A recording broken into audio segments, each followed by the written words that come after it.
we're back to Edith, actually, and sort of the thoughts I'm having now as my hair turns white, and I start thinking about ways to sort of exit the work I'm doing, which is teaching full-time at a university, which means that I have 9 o'clock classes tomorrow morning, and I have them until 5 o'clock on Friday, so it's kind of a busy week.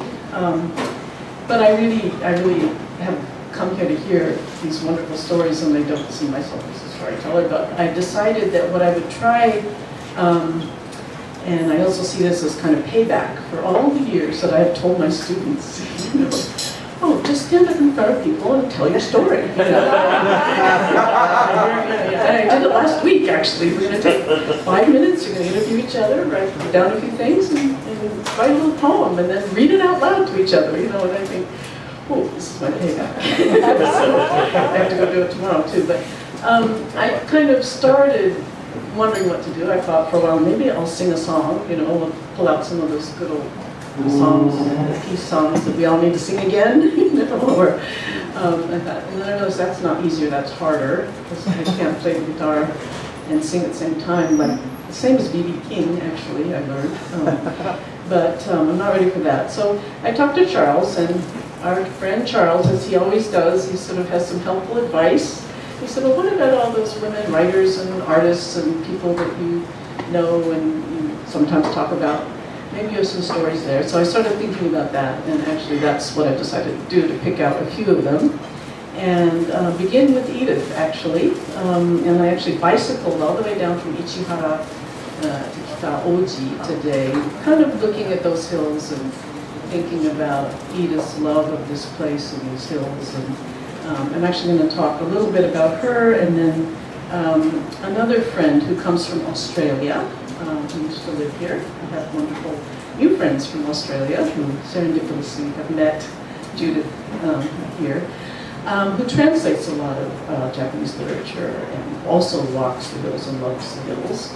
And then, if we have time, a bit from a novel by Ruth Ozeki, who actually started her life in Japan at Doshisha at AKP, and we were friends then, and she's now the ordained Eiheiji ordained Zen priest in Canada, and a novelist. And then if we have time, I might go to something that relates to an artist that I know that caused me to write something. But anyway, so back to Edith.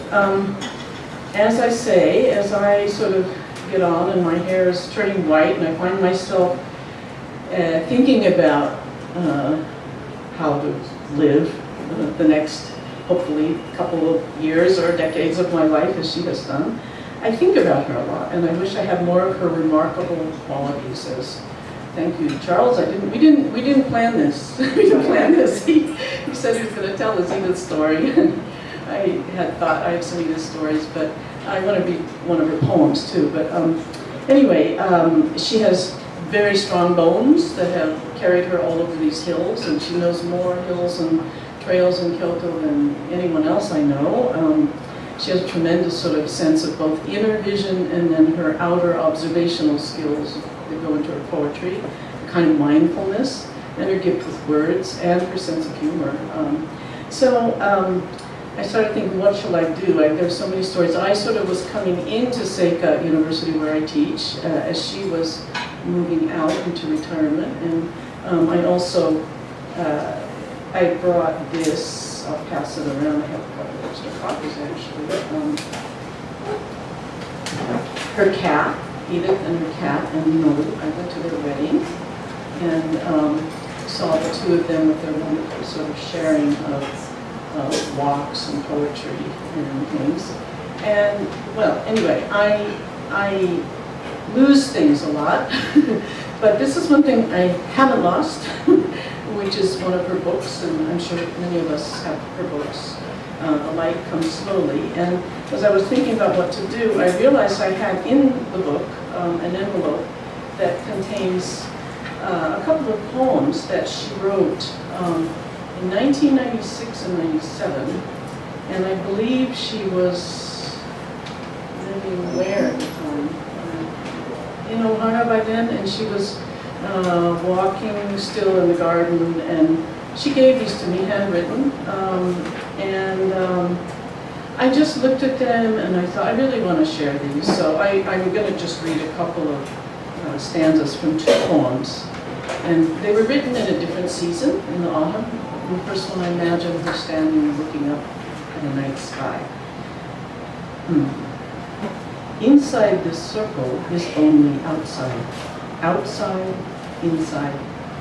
My thanks over and over again. What rejoices is the silence. And endless spaces of countless, countless stars. Sands under the seas, yeasts of all multiplications. Hallelujah for me, for them, in each leaf and each drop of rain, going back into the earth, soil, and for restlessness and peace as identical. It's part of that poem. And in this poem, I think what you said just sort of reverberates this for me too. Aware of simple joy, I do not know how it comes. Crippled and stupid under the rose-red maples, I watch small birds fly down and fly up, as quick and bright-colored as small leaves of autumn falling. I too have been free, will remain free, though no more need for action. Consciousness at ease. I continue to look, perception and empathy, like peonies in summer. So those are just two little excerpts. I feel, as Charles said, she's nearby. I feel this connection to these various people, including Edith, and then the next sort of, I guess these are maybe, there's something called renku in Japanese where you connect haiku and make little verses, but my next association was with another free spirit, this idea of free spirits, women who were creators and writers and free spirits. So the next one who came to mind in relation to walks in Kyoto and words is my dear friend Meredith McKinney, and I can kind of feel her now as I'm saying this. What? You're not talking about me in front of all those people, are you? But I am, so just briefly, because some of you also know her. She comes to mind, and she comes and goes now between Australia, Canberra, Redwood area, and Kyoto, and spends many springs here. And we've walked many trails, and although she's a much better walker than I am, and she's a translator. And there are many, many stories with Meredith, and I'll have to have a little more time and a little more space to remember some of them, but she lived in a house in South Kyoto where I first lived, and it was sort of the beginning of my life in Kyoto. And she is certainly another free spirit. And today I just wanted to share, she came recently and gave a little talk about one of her translations, Sei Shonagon. And when I think about it, I every day drive up and down the Kamo River, over to Seika and around, and I'm always driving around Kamo, Kamigo Shrine, all that. So this is all, the territory of so many interesting writers and poets from the past. And Sei Shonagon is one of them, and Meredith translated her book, The Pillow Book, which is characterized by being, I'm sorry, I'm just trying to sound like a lecture. Tell me to stop, Charles. Stop this, okay. Anyway, she tells personal stories and anecdotes, and they're very pithy and filled with comments. And what Meredith said about Sei Shonagon reminded me a little bit of Edith. Her personality is irrepressible and seldom suffers for long the strict confines of a list. Again and again, she cannot resist adding personal comments and asides that sometimes lead off into anecdotes, etc., just sort of like what you just read. So, may I read a little bit of Sei Shonagon? I'm violating your unscripted rules. Sorry about that. I'm just not gonna. Okay, so this is from the second section of her book, and it's called Rare Things. A son-in-law who's praised by his wife's father. Likewise, a wife who's loved by her mother-in-law. A pair of silver tweezers that can actually pull out hairs properly. A retainer who doesn't speak ill of his master. A person who is without a single quirk. someone who's superior in both appearance and character, and who's remained utterly blameless throughout his long dealings with this world. You never find an instance of two people living together who continue to be overawed by each other's excellence and always treat each other with scrupulous care and respect. So such a relationship is obviously a great rarity. Copying out a tale or a volume of poems without smearing any ink on the book you're copying from. If you're copying it from some beautiful bound book, you try to take immense care, but somehow you always manage to get ink on it. Two women, let alone a man and a woman, who vow themselves to each other forever and actually manage to remain on good terms to the end.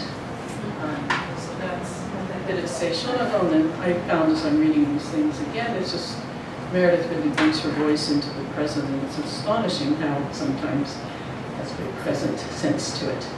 Okay, am I okay? Please. Can I keep going? No, I don't know. So my associations then with, old Kyoto nuns, court ladies in the Pillow Book kind of led to another story, actually another person, and then to Ruth Ozeki's book called A Tale for the Time Being. I don't know if any of you have heard of that. But Ruth was at Doshisha, a KP program, and I met her when we were both young.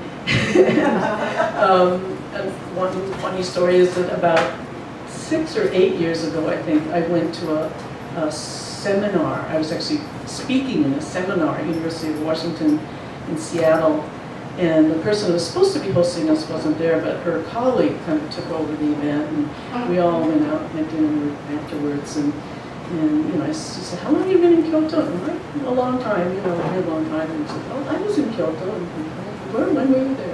So that whole conversation started. Well, yeah, I used to go to Honyarado a lot. Suddenly I realized Cynthia was Ruth's best friend and roommate at the time. We both kind of changed a little bit since back then. But anyway, I connected with Ruth again. And I actually, the story that was connected was that I also lived in a temple for, a couple years maybe, headed by Tesho Kondo, who's a Jodo Shu nun, who's also worked with Morris Augustine on translating Honin's works. And I learned from Ruth last summer? No, 2 summers ago. Her book was shortlisted for the Booker Prize, and she was in Tokyo, and I got together with them and talked, and heard and read the book, and that was wonderful. And she said, "Do you remember when I lived in a temple by the river? What was that temple by the river?" The temple by this is semi-senior moment happening, I suppose. We finally figured out that I was the one who lived in the temple, and it was across from Kyodai Gyoin on Higashiyama, and it was Tesho Hondo's temple, and that something about Tesho-san's life had kind of inspired the character Jiko in her novel, who's the great-grandmother of the protagonist who tells the story. Anyway, the novel, I don't know if any of you read it, and this isn't a literature class, but I recommend it, and it's quite interesting. It was written she started it before the disasters of March 11, 2011, but that whole series of events is also incorporated into the book. And Now, who grew up in Sunnyvale, California, which is about a mile from where I grew up, writes a diary, and she's sitting in a hostess club in Tokyo because she has been the victim of ijime and bullying, and her classmates, because she was sort of different, having come back to Japan. Her father's Japanese, having come back to Japan from elsewhere, was really suffering from this, and her friends hold that thing of, holding her funeral. So I just want to read. Can I do one section of that? Okay, so let's see. Okay, so this is Now, who's writing in her diary or a letter to someone she doesn't know who it will be, but in the novel, actually, Ruth finds it in a Hello Kitty lunchbox on the shore in Canada, having been washed up on the shore several months after the 2/11 disasters. So she's writing to this person as her friend now. And because we're friends, here's something else I will share with you. It's kind of personal, but it's really helped me a lot. It's Jiko's instructions on how to develop your superpower. I thought she was kidding when she said it. Sometimes it's hard to tell when a really, really old person, whether a really, really old person is kidding or not, especially if she's a nun. We were in the temple kitchen helping Muji with the pickle making at the time, and Jiko was washing these big white daikons. I was cutting them up and salting them and putting them into plastic. It was after old Jiko had found my scars, and I was telling her about the funeral and how my classmates had chanted the Heart Sutra for me, and how I became a living ghost and launched a tatari attack on Reiko and stabbed her in the eye. Jiko stood at the sink, scrubbing this big old daikon that was longer and fatter than her arm, and when I finished talking, she plunked the radish on top of a stack of other radishes that were piled next to her like firewood and said, "Well, Nacha, you don't have to worry. You're not really dead. Your funeral wasn't real." I was like, huh? I kind of really knew that. "They chanted the wrong sutra," she explained. "You do not chant Shingyo at a funeral. You must chant the Dai-Hi Shin." Then, before I could say how relieved I was, she said, "Na-chan, I think it would be best for you to have some true power. I think it would be best for you to have a superpower." She was talking in Japanese, but she used the English word superpower, only when she said it, it sounded like superpower, really fast. Superpower, or more like superpower. "Like a superhero?" I asked, using the English word. "Yes," she said, "like a superhero with a superpower." She squinted at me from behind her thick glasses. "Would you like that?" It's weird to hear a really, really old person talk about superheroes and superpowers, superheroes and superpowers. So for young people, did they have them back when Jiko was a kid? I was under the impression that in the olden days, they only had ghosts and samurai and demons and oni, not a superhero, not a superpower. I just nodded. Good. She slowly dried her hands and took off her apron and gave Muji some instructions about the pickles, and then took me by the hand. First, we went to the foot washing place, and we said a little foot washing prayer. And of course, I immediately started to think about the power of supernatural feet and how I wanted some. So anyway, it goes on from there.